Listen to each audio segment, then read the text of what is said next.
Okay. Today we missed you in class. Today is Thursday, 9/17, and you are only watching this if you need help in a reminder of the lesson from today, or if you missed class from today. So I can, and this will also be for my fourth and sixth bell, Friday's class 9/18. So our goal for today is to say I can recognize rational numbers and write them in decimal form. We'll talk about what that means. First, let's go over our vocabulary. So we have terminating decimals first. So when you first started learning decimals in fourth, fifth grade, you were just talking about terminating decimals. You didn't even know they were terminating at that point.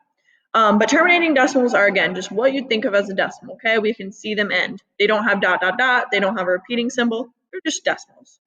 Then we have repeating decimals. So repeating decimals are decimals where a digit or series of digits repeat infinitely. For example, this 3 with the dot 454545, and this really even should have dot, dot, dot to show it goes on forever and ever and ever. We could also write this as 3 and 45 hundredths repeating, and the line would go over the 4 and the 5 since they're both repeating. Then we have 0 and 7/10ths repeating, which again could be written as 0, 7, 7, 7, 7, 7, on and on and on. Those are repeating decimals. And then we have rational numbers. So rational numbers are numbers that are repeating or terminating. So both of these fit in the rational number category. Okay, and rational numbers can be turned into fractions, whereas irrational numbers cannot be turned into fractions. They do not terminate, they don't repeat, they just go on forever and ever and ever with no pattern. So the difference between repeating decimals are rational because we know what they go on forever, but we know what they're gonna look like. Whereas irrational numbers, they're irrational. We never know what they're gonna do, okay? So an example of an irrational number could be like 3.4528 dot dot dot. It goes on and on forever, just crazy numbers with no pattern. Oh, and then before we move on to that question, so I'm wearing my pi shirt today. So with pi, it goes on and on and on and on and on forever. So you can see we start at 3.14, da da da da da da, and it's a lot of numbers, and this isn't even all of them because it could keep going and going and going and going and going. Shirt's not even big enough to hold all those numbers, okay? So that is, it goes on infinitely. So pi is the most famous of the irrational numbers. All right, now let's get started for the first question of our lesson. Right here it says, Juanita is reporting on pitching statistics. Pedro's fastball statistic is 52 out of 80. How can Juanita write the fastball statistics in decimal form? Okay, so if you're not a baseball person, or even if you are and you just don't know what like statistics are broken down into. So like, for example, maybe Pedro threw 80 pitches in his game on Wednesday. Out of those 80 pitches, 10 were splitters, 18 were sliders, 52 were fastballs, okay? So that's where they got this fraction 52 out of 80. They want to know, how can Juanita write that in decimal form, which is our part of our I can statement for the day. So let's do that. In order to turn fractions into decimals, we divide our numerator by our denominator, okay? Or our top number by our bottom number. So I put my 52 goes on the inside, 80 goes on the outside. And then I ask myself, how many times can 80 go into 5? Yeah, it can't, definitely not. How many times can 80 go into 52? Nope, still cannot. Okay, so I'm going to put my decimal in both places. I want to keep it nice and lined up. And I'm going to list out my multiples of, and then add my 0. I'm going to list my multiples of 80 because I don't know off the top of my head how many times 80 goes into 52. So I don't know my multiples of 80, but I know my multiples of 8, 16, 24, 32, 40, 48, 56. Okay, and I know I can stop there because if I add my 0 to all of this, again, because I list my multiples of 8, not 80, I get 560, which is higher than 520. So I know I can stop right here. All right, now I need to know, well, how many 80s was that? This was 1, 2, 3, 4, 5. That was 6 80s, okay? So 80 goes into 520 6 times. Now I'm going to subtract my 480 from right here, so minus 480.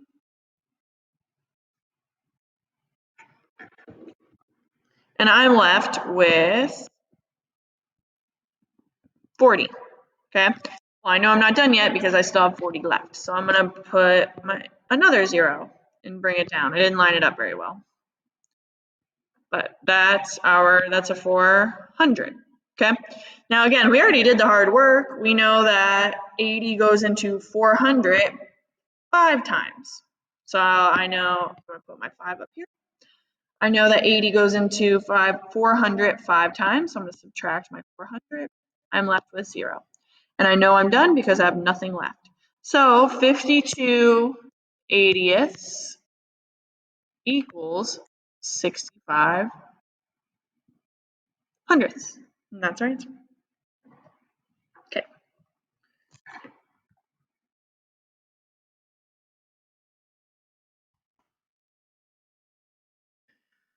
Okay, now you are going to, on your Edpuzzle, determine which number is irrational. So think back to that first vocab part and decide, is A, B, or C irrational? Okay, so hopefully you put, well, let's see first. Let's go through each one. So is A rational or irrational? Well, okay, let's think. Does it go on forever and we don't know what it looks like? No, I mean, it stops right here. This is just a regular rational number. Just because it has a negative doesn't mean that it's irrational. Okay, so this is rational. This one right here, does it go on forever? Yes, it does.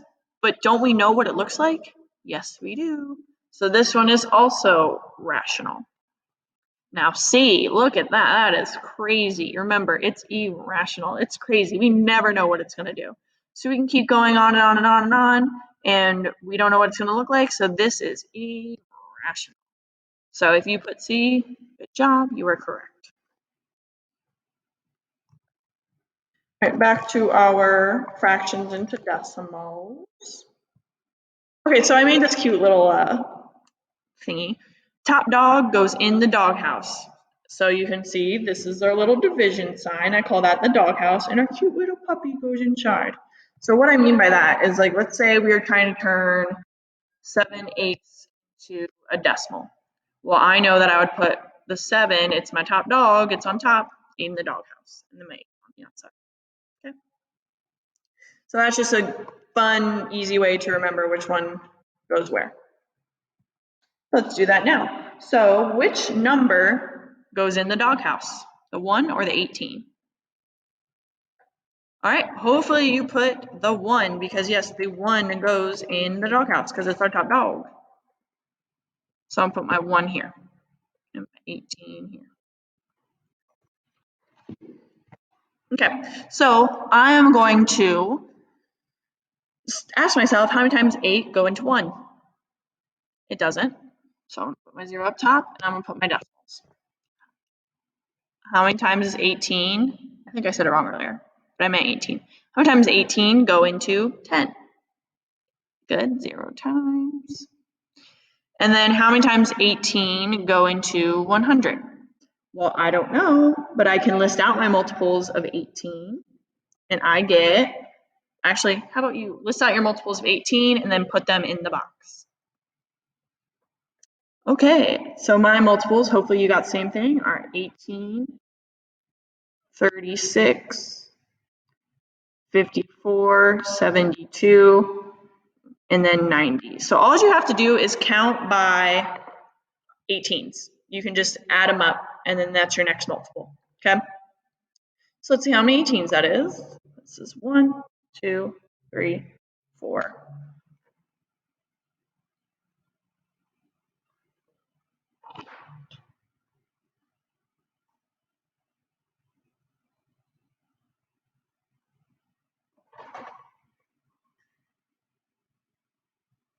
5.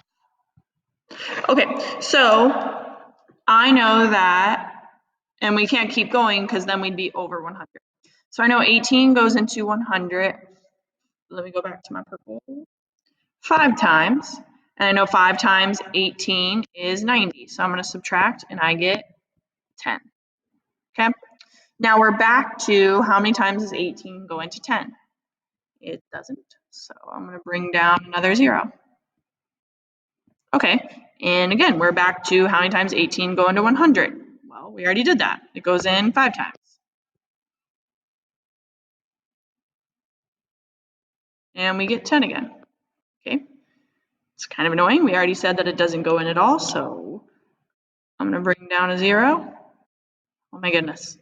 We get 18 again.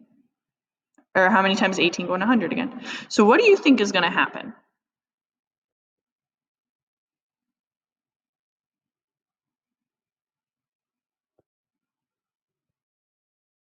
Yeah. So hopefully you said it's going to be a repeating decimal. And it is, because we can keep bringing down zeros. We're going to keep getting 100. We're going to keep subtracting 90. We're going to keep getting 10, bringing down zeros. So we would just do this all day, all day, all day. So, but we're not going to do that because that is a waste of time.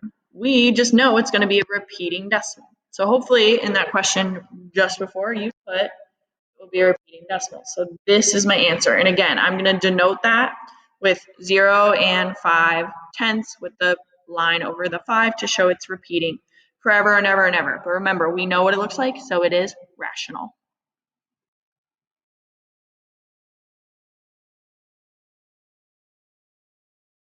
Okay, now I want you to try this one on your own, and then once you are done, you're going to put in your answer and then check with me. Okay, and I'm going to walk through it and I'll talk through it real quick. So I have 7 as my top dog, 20 goes in 0 times. This goes in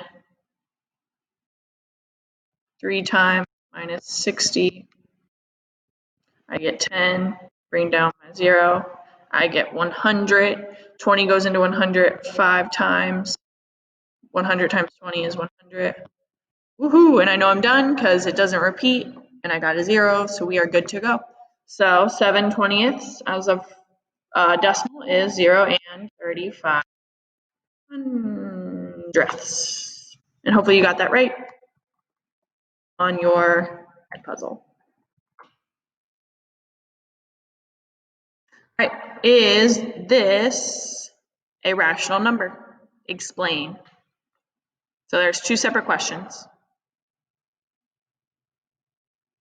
All right, hopefully you put that it is a rational number, because even though it goes on and on and on forever, we know what it's going to look like. So we are Gucci.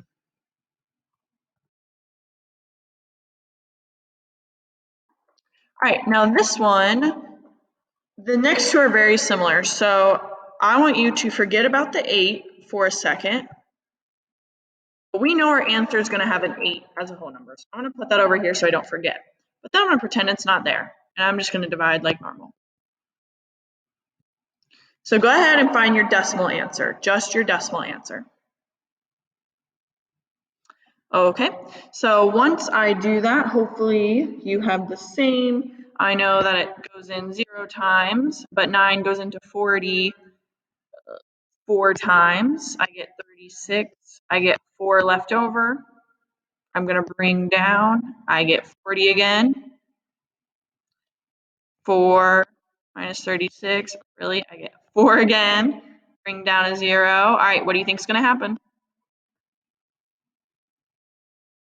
Yes, hopefully you put that it is going to repeat, because it will repeat. We'll keep getting 36, take away from 40, we'll keep getting 4, we'll keep getting that it goes in 4 times. So we know that it will be 8 because we already had that as our whole number, and then just 4/10ths repeating.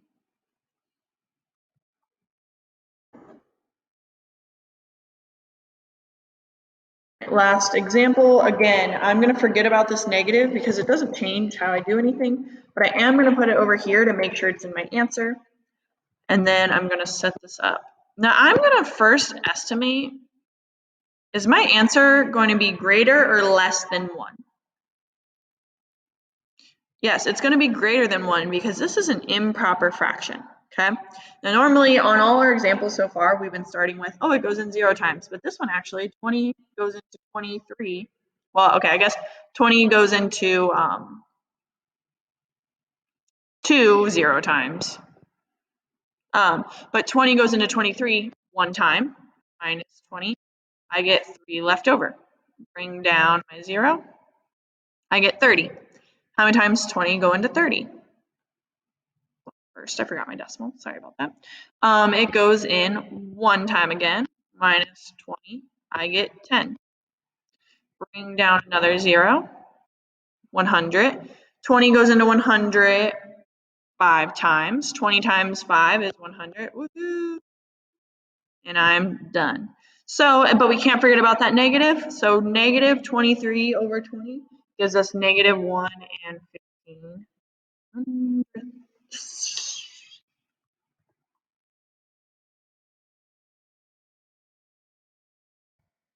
All right, choose. Green means you could teach it. Yellow means I could use some more practice. Orange means I kind of knew some of the things you're doing. And red means I have no idea what's going on. So go ahead, choose, and thank you for watching this Edpuzzle. Again, since you missed class, you'll be getting 70% credit. If you're already in class and you're just doing this as a bonus, thank you. All right, goodbye.